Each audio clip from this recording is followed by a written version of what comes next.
A mensagem que trazemos hoje à igreja, com base no texto do Evangelho, tomo o versículo de número 7. Convido vocês para lerem junto comigo.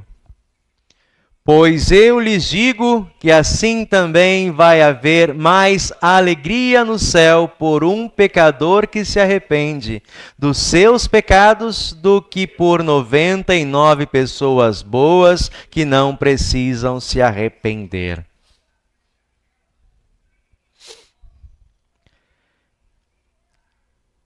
Essa palavra, ela começa com uma questão que às vezes intriga, né? Existe pessoa boa que não precisa se arrepender?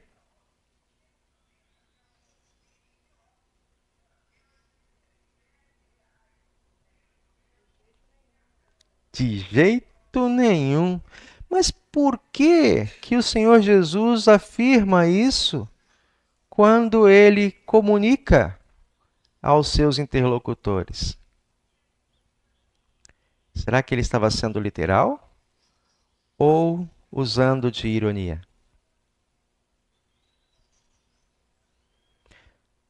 A ironia é uma estratégia, né, uma ferramenta de linguagem muito importante. Quando nós queremos despertar nas pessoas aquilo que elas sabem,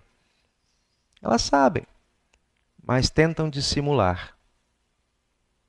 Jesus, em diversos momentos, especialmente com seus interlocutores, quando eles eram ali os seus acusadores, Jesus usa desse argumento, dessa ferramenta.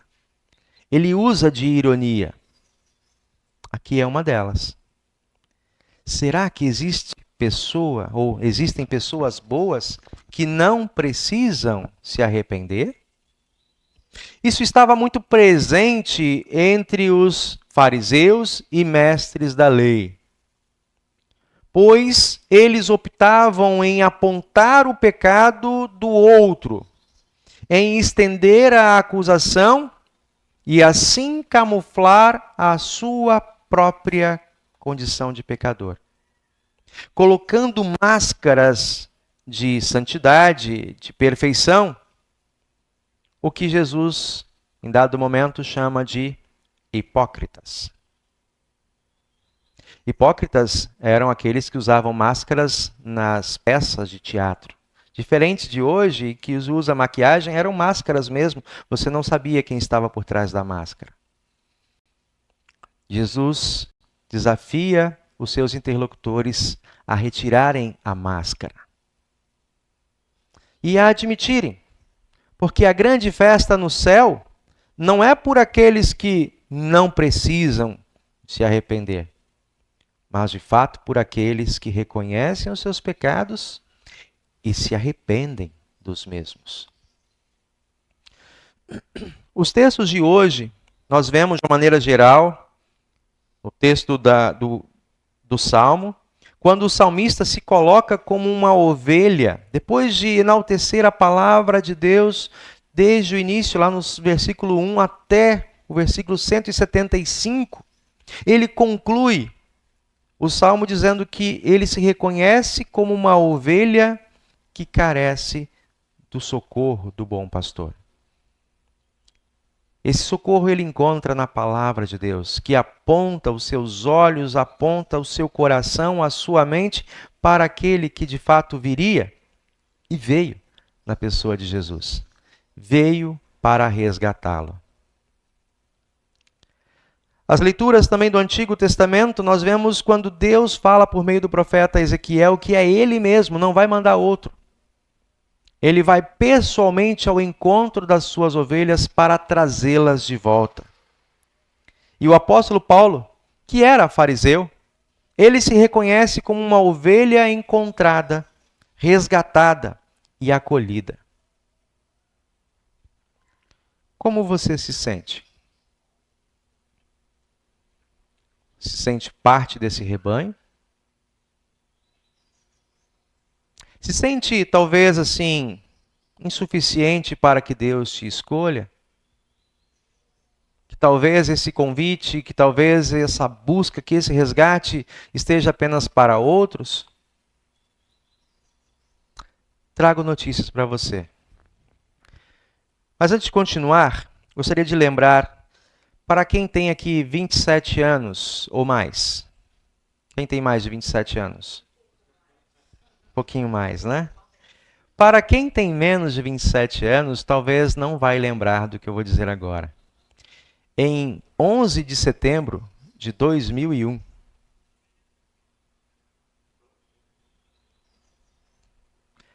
por volta das 9h34 da manhã, eu sei, vocês, cada um de vocês lembram, onde vocês estavam e o que estavam fazendo. As telas de todas as TVs, naquela época não tínhamos celular, né? Não tínhamos acesso tão facilitado aos recursos, à internet. Mas eu lembro onde eu estava. Acabávamos de sair para o intervalo das aulas no seminário, lá em São Paulo.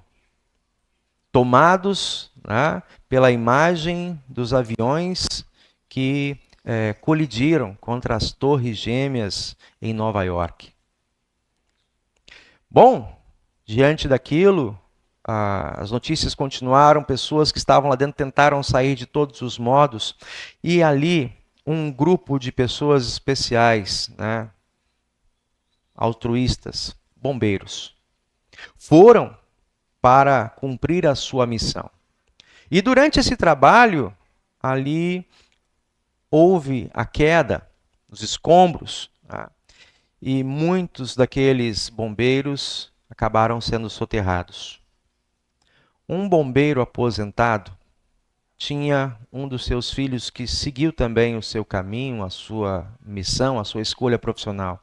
Seu filho estava lá. E o filho foi soterrado. Aquele bombeiro aposentado imediatamente se colocou como voluntário em prontidão. E ele veio com tudo que ele tinha, os seus recursos, e ele se colocou junto com a equipe de resgate para retirar os escombros. As obras com máquinas, pessoas, animais, e aquele homem incansavelmente passou por meses tirando escombros, salvando pessoas, mas em meio às diversas pessoas que ele salvava, ele continuava em busca de uma especial. A ciência, o conhecimento técnico dizia, não tem mais ninguém que possa ser salvo com vida. Mas ainda assim, ele continuou afinco até que ele encontrou o corpo do seu filho e pôde então resgatar o corpo e levar para casa, para junto da família, para um velório digno. O amor de um pai que, ao saber do seu filho, vai ao encontro. Tira destroços, abre caminhos, resgata, até o último fôlego de sua força e vida. Assim, nessa história, nesse relato, que esse ano completou 24 anos nessa última semana, que foi notícia e continua a inspirar bombeiros e famílias de ir ao encontro dos seus filhos. Encontra nesse texto de hoje um arcabouço para a maior de todas as motivações. A palavra de Deus diz assim, nós amamos porque Deus nos amou primeiro, nós aprendemos a servir e a nos colocar à disposição de ir ao encontro, porque o Senhor primeiramente veio ao nosso encontro. O Senhor Jesus, como alguém enviado da parte de Deus, veio para o resgate e ao encontro de cada um dos seus filhos perdidos. Na carta, o texto que nós temos aqui de Lucas, Jesus está caminhando em direção a Jerusalém e nesse caminho, líderes religiosos, fariseus, mestres da lei, olham para as atitudes de Jesus e começam a criticá-lo, porque ele não fazia distinção entre as pessoas. Se alguém o convidava para refeições, Ele se sentava do lado e ele tinha prazer em comer, em compartilhar do alimento.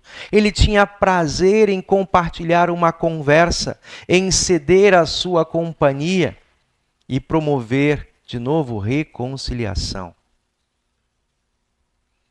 Os líderes religiosos que ali, no seu entendimento e na sua busca de pureza e de serem reconhecidos, faziam distinções. Esses não são do nosso grupo. Esses fazem coisas que nós não aprovamos. Esses não são como nós. Nós somos os puros, os limpos, os destacados, os separados. Nós somos azeite no meio da água. O que acontece, Davi? Quando a gente bota azeite na água? Não se misturam. O azeite na água não se mistura. Diferente do café com leite, né? Que quando você coloca, não dá para separar mais. É algo diferente e próprio. Diferente do que era antes. Jesus veio para o meio do seu povo. Ele faz de nós como café com leite, nós somos misturados com Ele. O Pai agora nos enxerga a partir de Jesus Cristo, não olha mais o que tinha, né? Ele não vê mais os nossos pecados. Ele nos vê em Cristo Jesus uma nova pessoa, filhos resgatados. E nesse encontro, em que Jesus se coloca dessa maneira para que o povo entendesse qual a sua missão, qual o amor de Deus que ele havia profetizado em alguns dos textos. Hoje nós olhamos para o texto de Ezequiel 34. Deus cumpre em Jesus a sua promessa. Ele mesmo vem ao encontro do seu povo, ao encontro do seu rebanho, para resgatá-los. E deixa um alerta. A vocês, povo meu, que são ovelhas e que já desfrutam do alimento, que já desfrutam da fonte de água, mas que pisam a grama e que fazem sujeira, tornam impuro aquilo que outros também precisam se alimentar como vocês. Esse alerta do Senhor, Jesus faz diante dos fariseus, diante dos mestres da lei, quando nessa oportunidade, nessas 3 parábolas, Jesus ensina sobre o amor de Deus, que não faz distinção de pessoas. Geralmente nós meditamos no texto da parábola, da última parábola. O ano passado nós falamos inclusive sobre ela, falamos sobre o amor incondicional de Deus. Né? O Pai amoroso que vem ao encontro. Hoje Jesus usa 2 parábolas. Se vocês olharem com atenção, na verdade elas tratam do mesmo assunto. Perceberam? A ovelha perdida e a moeda perdida. Por que Jesus faz questão de repetir 2 parábolas falando da mesma coisa? Ezequiel. Aham, exatamente. Porque cada um no seu lugar onde você está, você precisa ouvir na sua própria linguagem. Às vezes, para um homem ouvir a correria da mulher em casa que perdeu uma moeda, o que o homem vai falar? Uma moeda, tem tantas, né? Ah, vamos trabalhar, arruma outra, bota no lugar. Mas ela, a mulher, dentro do seu espaço, ela sabe o trabalho e o valor de cada moedinha. Eu lembro ainda da minha infância, quando conheci o trabalho das mulheres da igreja, das servas, nas sacolinhas. E era literalmente aquele saquinho de moedas que ficava posto ou atrás da porta, né, ou no cantinho, porque sempre no lugar onde sobrava aquele troco era ali que era colocado. Moedinhas. Que às vezes a gente não dá tanta atenção, mas de moedinha em moedinha. Ainda hoje, essas servas constroem templos. Essas servas formam pastores.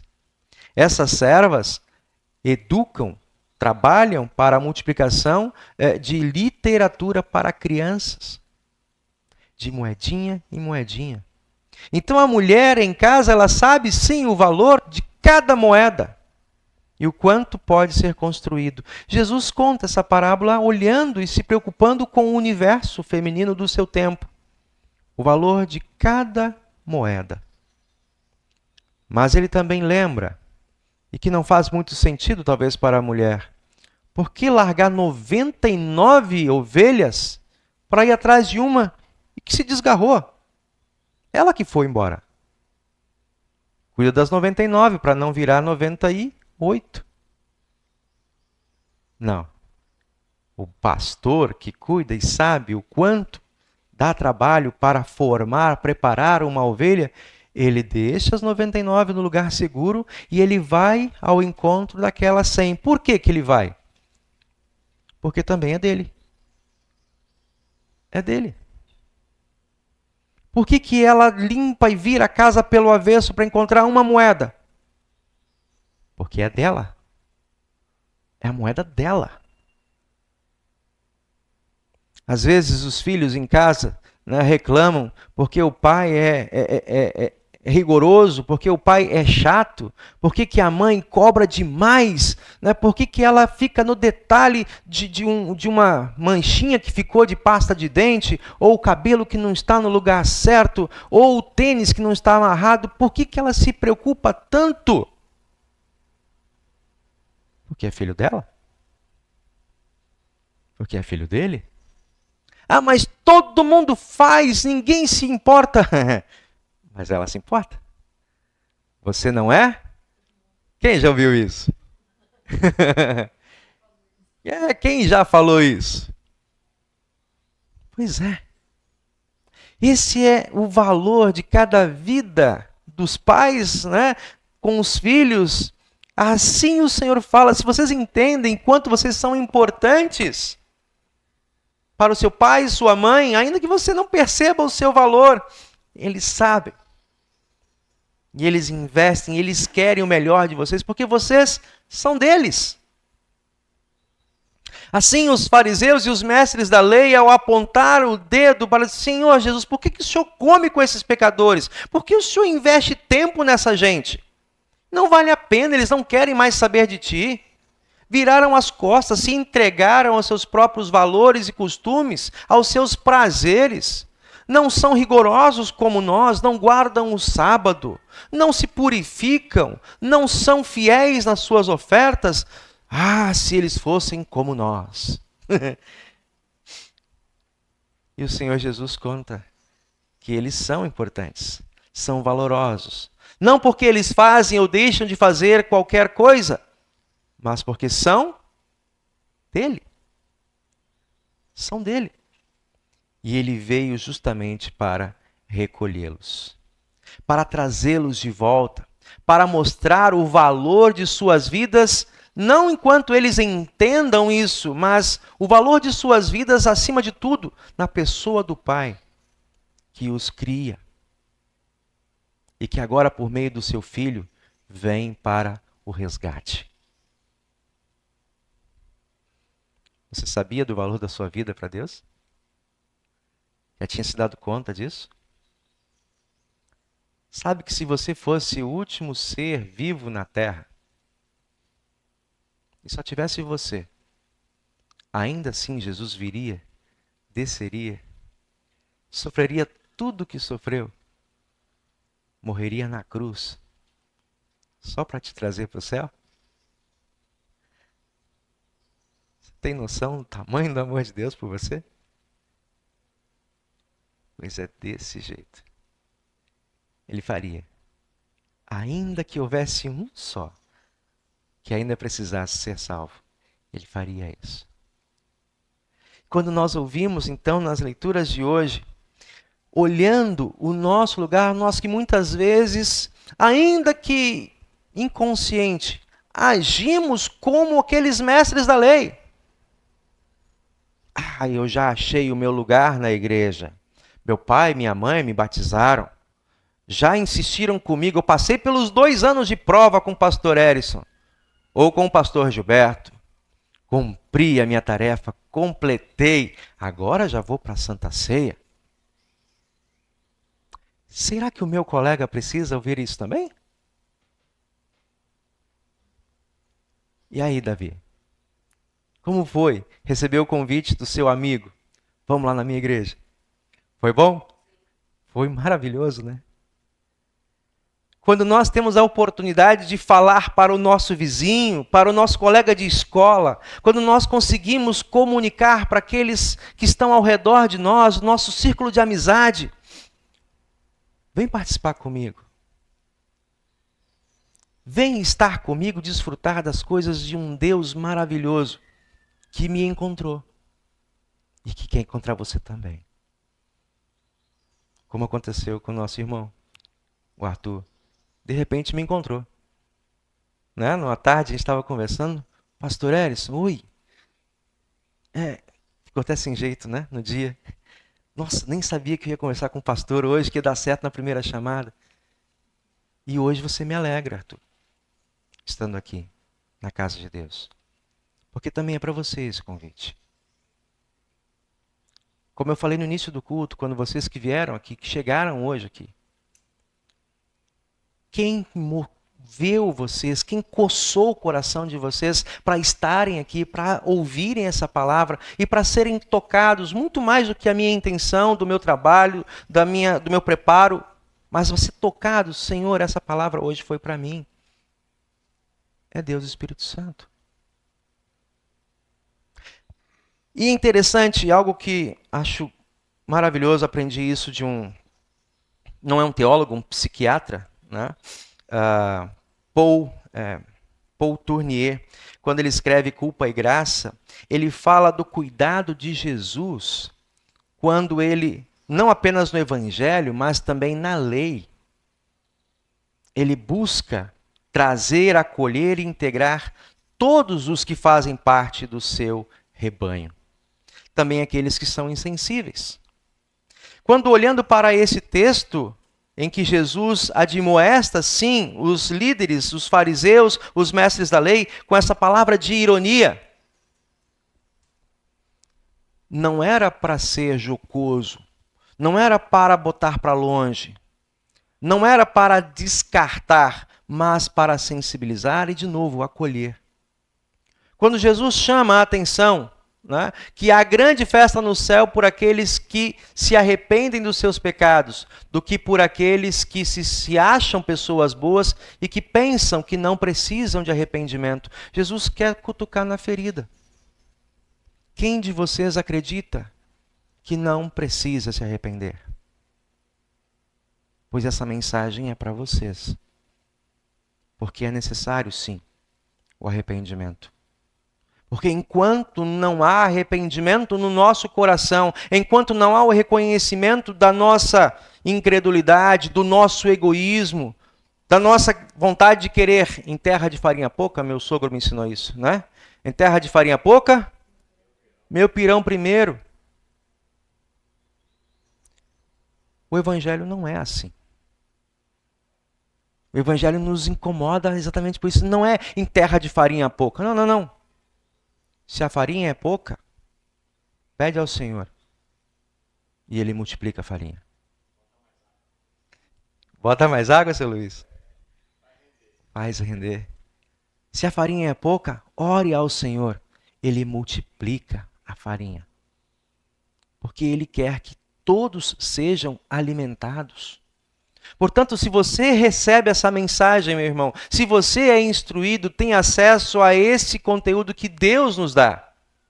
Se você já foi batizado, se você já foi instruído, se você tem no seu celular, no seu círculo de amizade, as mensagens de Deus toda semana, reparta, multiplica, divida.